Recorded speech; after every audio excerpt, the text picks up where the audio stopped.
19년 3월 달에도 포스코 케미칼로 바꾼 뒤에 21년 1월 달에 유상증자했고요. 포스코 퓨체무로 바뀌고 2년 뒤에 또 증자를 한다고 하고 있습니다.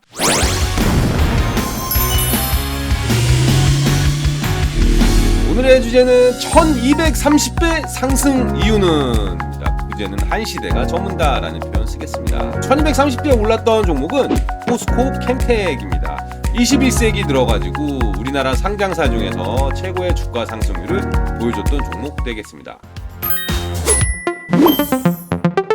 작전주도 상상하지 못했던 일일 겁니다. 작전하면서도 야 우리 10배 튀겨 먹자, 100배 튀겨 먹자 이러지 설마 뭐 1000배 상승 뭐 기대하겠습니까? 이게 왜 어렵냐면은 상장 주식들 적어도 시가총액이 200억 정도 하잖아요. 200억 하는 기업을 작전을 하든 뭘 하든 뭐 기술 개발을 하든 뭘 하든 해가지고 100배가 올라가더라도 시가총액이 2조 원입니다.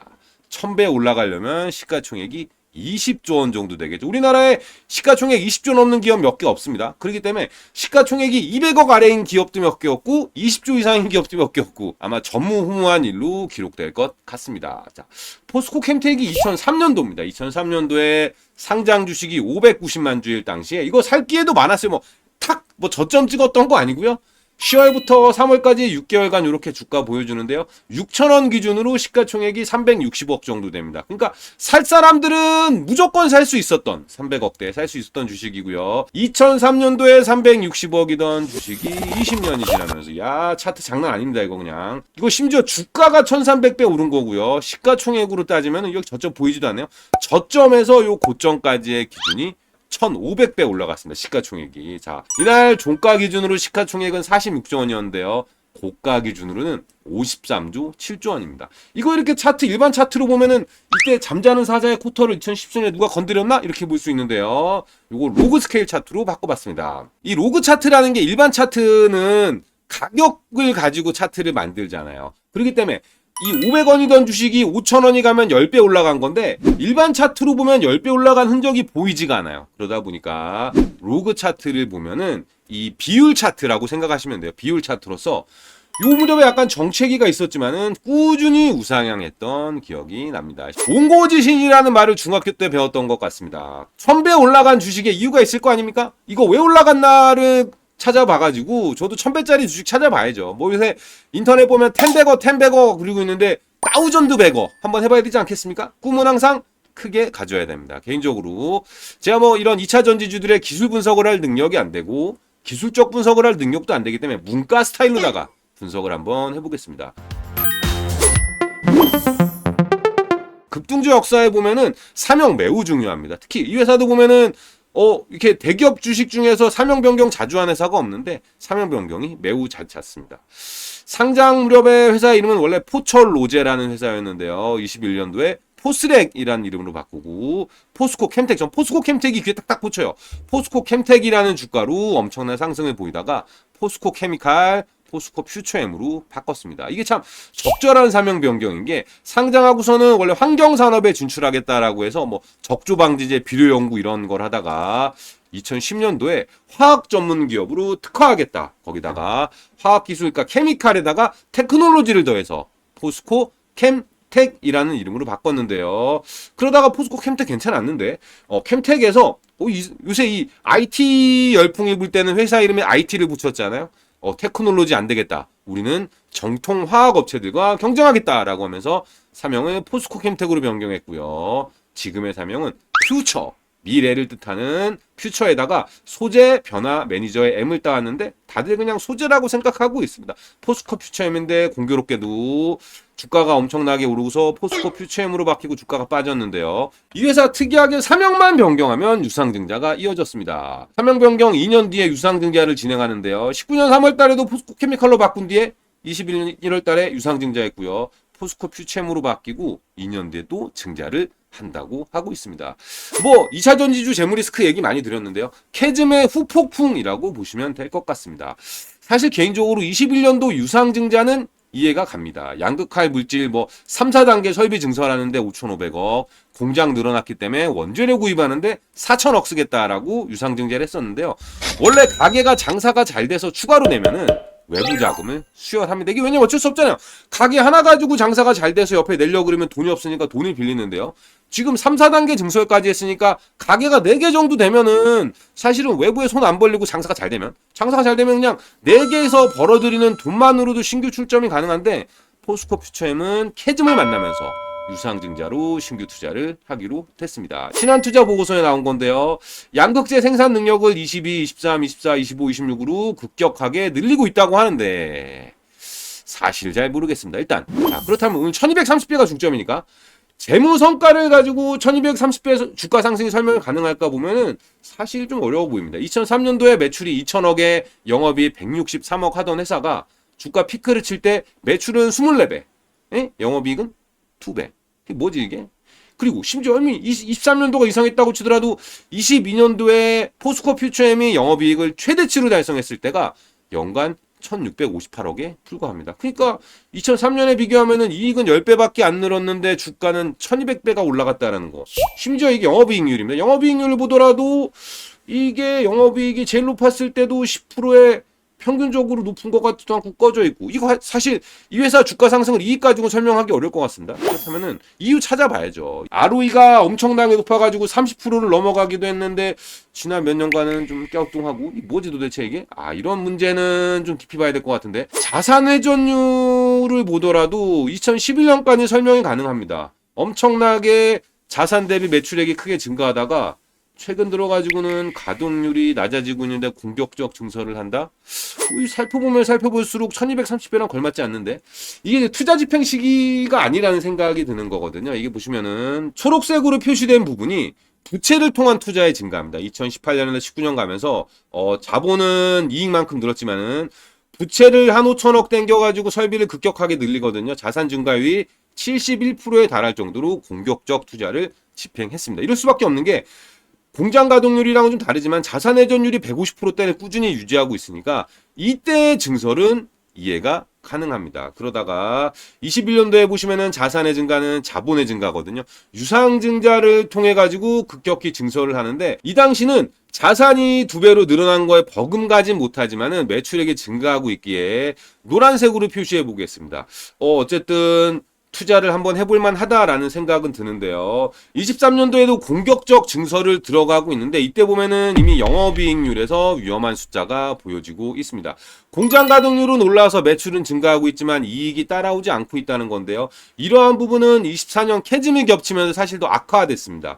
오히려 자산이 증가했음에도 매출액은 감소하고 당연히 이익은 따라오지 못하고 공장 가동률은 급격히 떨어진 사실은 빨간불이 켜진 상태라는 거죠. 빨간불이 켜져 있음에도 불구하고 유상증자를 통해서 신규 증설을 마무리 짓겠다는 건데요. 개인적으로는 이거 뭐 좀 안 좋은 행태로 보여집니다. 못 먹어두고 묻고 더블로 가 이거를 외치는 건데요. 조금 더 디테일하게 아까는 총계의 자산을 보여드렸다면 이번에는 건설 중인 자산을 포함해서 설명드려 보도록 하겠습니다. 2022년도 연말 증자를 하기 이전입니다. 이렇게 보시면 어려울 수 있는데요. 유형 자산이 9,300억 정도 있는데 건설 중인 자산이 960억, 쉽게 말해서 가동 가능한 생산 설비가 8,400억 있다는 얘기입니다. 8,400억의 생산 설비로 매출 1.5조를 일으켜냈고요. 이때 투자한 걸 통해서 21년도 매출은 1조 9천억으로 크게 점프업 시킵니다.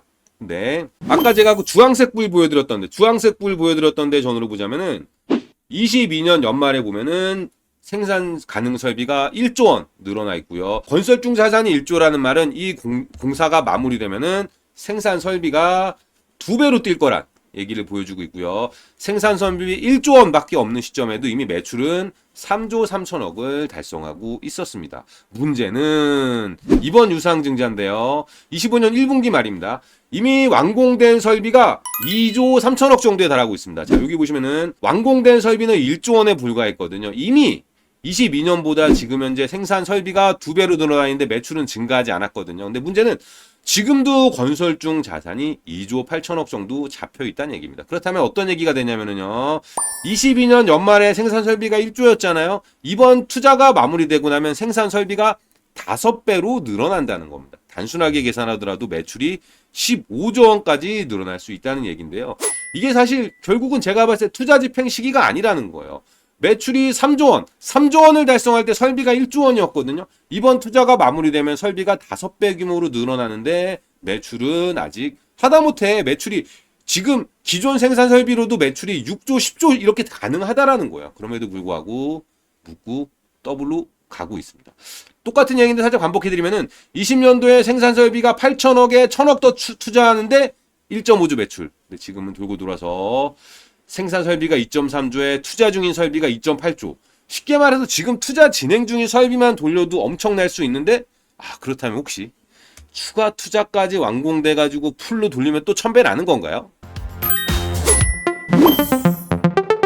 개인적으로 다시 또 돌아왔습니다. 1230배 상승할 수 있었던 원천은 저는 매출 증가율이란 지표를 설명드리고 싶어요. 2003년도 바닥 이후에 23년까지 연평균 매출 성장은 20%. 고성장입니다. 1년, 2년 단위로 연평균 연매출 성장률 20% 나오는 경우 있지만은 20년간 평균적으로 20% 성장한다는 거 되게 어렵고요. 심지어 연매출이 40% 이상 점프한 구간이 한 번, 두 번, 세 번, 네 번 있습니다. 연도로 따지면은 2008년, 11년, 22년, 23년인데요. 혹시나 하고 아까 그 차트에 대입을 시켜봤습니다. 40% 이상 증가했던 연초를 적어놓은 건데요. 보시면은 매출이 증가하고 주가가 올라가기보다는 매출이 증가하기 전에 이미 주가가 올라가는 모습을 확인할 수 있습니다. 그렇기 때문에 역시 시장은 빠릅니다. 매출 증가 직전 해에 주가가 선반영됐었구나. 그렇다면 또 거꾸로 요거는 대규모 설비 투자일 수도 있겠다 싶어가지고 설비 투자 증설 시점에 표시해놨는데요. 요게 좀 더 매끄러워 봅니다. 결국은 설비 투자가 재무적으로 나타난 거니까 아마 발표 시점은 그 이전이 될 것 같거든요. 그러니까 요 매출, 그러니까 설비 투자를 발표하는 시점에 이미 주가 상승이 일어났다. 이거를 종합해서 보자면은 주가 상승 요인의 첫 번째는 매력적인 사명 변경, 두 번째로 본다면은 성장기의 재무 구조가 안정적이었다는 거예요. 이게 여러 번의 대규모 투자를 단행했음에도 불구하고 포스코 그룹이 계열사였기 때문에 사람들이 재무 리스크를 좀 적게 느꼈던 것 같고요. 역시나 주식시장에 사람들이 좋아하는 거는 성장 산업이라는 건 확실한 것 같아요. 이 회사가 이익적인 측면에서 뭔가를 끌어내지 못했지만은 근래 보기 드물게 매출액이 엄청나게 구성장했다라고 볼 수 있을 것 같습니다. 근데 문제는 지금 유상증자 발표했잖아요. 제가 최근에 유상증자 발표한 기업들 중점 심사에 대해서 예측을 해봤었는데요. 포스코 퓨처엠도 큰 문제 없이 중점 심사는 통과될 것 같습니다. 다만 이번 유상증자가 매력적인지는 잘 모르겠어요. 그렇다고 부정적인 거냐?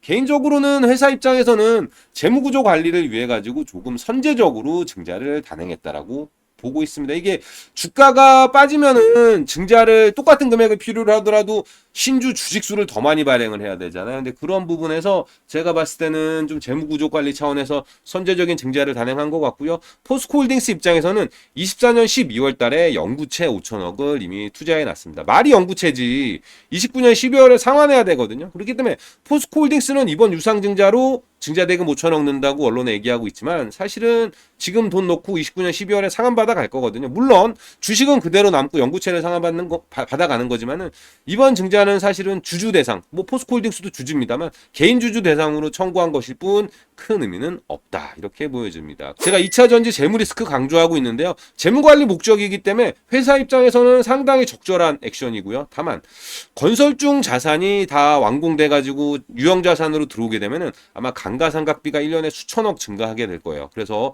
매출이 여기서 추가로 증가가 없다면은 대규모 수천억대 적자로 이어질 수 있을 것 같고요. 물론 회사는 매출 증가 목표할 겁니다. 그렇기 때문에 일단은 증자로 부채 증가를 막아놓고 캐즘이 좀 길어지더라도 버틸 수 있는 체력을 만들어 놨기 때문에 경쟁사들이 재무 구조가 안 좋은 회사들이 좀 떨어져 나가고 난다면은 포스코캠텍이 수혜를 받을 수 있지 않을까? 이렇게 보여집니다. 그래서 아까 제가 우스갯소리로 또 1000배 올라가나 얘기했는데 주가 빠지고 오르고는 모르겠지만 10배건은 어려울 것 같습니다. 가늠해보건데 매출이 여기서 10조 지금부터 150% 증가해봤자 이익이 얼마 안 날 걸로 보여집니다. 왜냐면은 22년도에 매출이 3조 3천억 원일 때도 영업이익이 5%에 불과했거든요. 그렇기 때문에 자산 회전율이 지금 150%까지 올라가면 매출은 15조까지 증가하게 되어 있습니다. 그러면은 자산 회전율이 150% 수준일 때 오피 마진은 7, 8%였거든요. 이렇게 잡으면은 이익이 1조 원. 이게 10배 정도 준다면은 사실 10배건은커녕 조금 개인적인 의견 드리자면은 주가가 현상 유지하기도 어렵지 않을까 이렇게 보고 있습니다. 구독과 좋아요는 영상 제작에 큰 힘이 됩니다.